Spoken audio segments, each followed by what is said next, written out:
Lufta do të vazhdojë. Do të vazhdojë. Luftrat do të përhapen. Do të përhapen dhe jashtë linjës së mesme thua? Po, do të fillojë në vitin 2027, do të ketë një paqe të brisht midis Ukrainës dhe Rusisë, e cila më shumë se sa paqe do të jetë një armë pushim 2 vjeçar.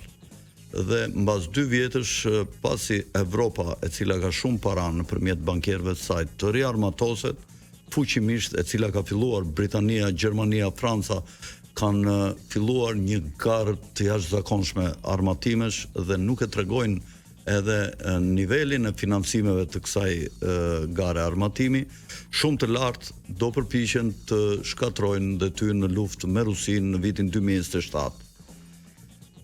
Kur të hyjnë në luftë NATO-ja me evropiane, domethënë pa Amerikën, me Rusinë, Shtetet e Bashkuara do ndjekin politikën izolacioniste dhe do t'i tërheqin gjithë trupat e NATO-s, trupat amerikane të NATO-s nga Evropa. Dhe në këtë kohë Amerika mund të sulmojë të godasë Kanadan dhe Groenlandën.